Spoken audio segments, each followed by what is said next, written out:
What is up, my fellow pilgrims? It's me, Finn, and today I will be showing you the top 5 churches in VRChat. If you enjoyed the video and this kind of content, subscribe and join my mission. At number 5 we have the Night Church. This is a very popular church map on VRChat, and I'll tell you why I put it at 5. While this is a church, it mostly serves as a place for people to debate. You'll meet Protestants, Catholics, Orthodox. You'll even meet atheists and Satanists here. They're either debating or they're just straight up trolling. And most of the time, the debates are very immature. It's basically just screaming left and right without getting a word in. Now, we do have some Christian imagery around the church. There are these tiny altars with paintings. We've got pews, the main altar. We also have these smaller chapel-like areas behind the main altar.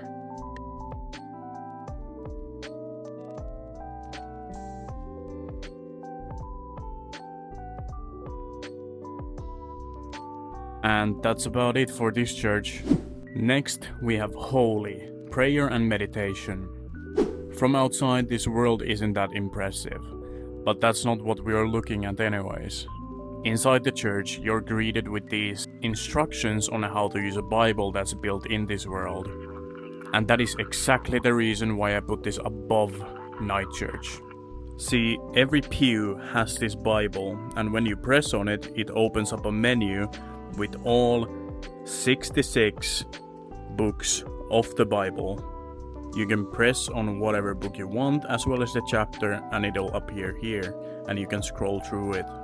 The church has a beautiful altar that seems to be a little off center.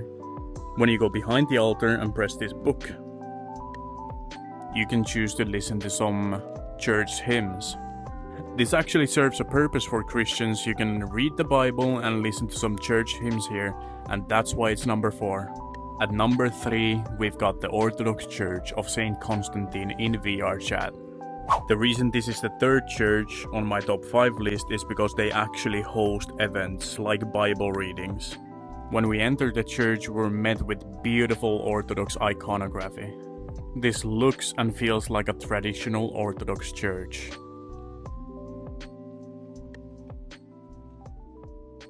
There isn't much to do here. However, as I said, they do host Bible studies. So for that purpose, this is perfect. For the people that want to get back there but cannot go through this, you actually go through here. From the entrance, you can actually get a candle that you can light, and you can just put it here.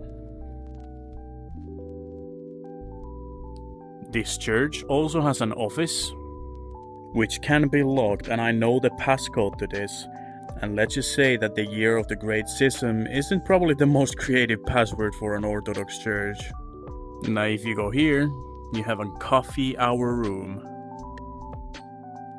Just a beautiful room with some paintings, icons, tables, as well as coffee and chips. Let's move on to number 2. At number 2, we've got the Church of the Holy Trinity. This place is just beautiful. We've got pews left and right, as well as upstairs. We've got altars with icons of saints. We've got a beautiful main altar with a crucifix, as well as the bread and wine. Back here we've got some equipment, as well as a monstrance. We also have a video player for church music. Now this place can be used for Bible studies and such, but there is no group that actually hosts them. Now why this is number 2 is because it's so accurately Catholic. So if you want to learn about the Catholic faith as well as churches, you can come here and there's a lot of things you can learn. And at number 1 we've got Metachurch VR. Metachurch VR is a massive community of Christians in VR. Now while it doesn't look like your traditional church, they host worships, Bible studies, prayerings, and even game nights and movie nights. Just like number 4, they've got a fully functioning Bible. All you do is press on the book you want to read, and the book will appear around you as well as a summary of the book you're reading. The main reason why MetaChurch VR is number 1 on my list is because it's such a massive community with consistent events.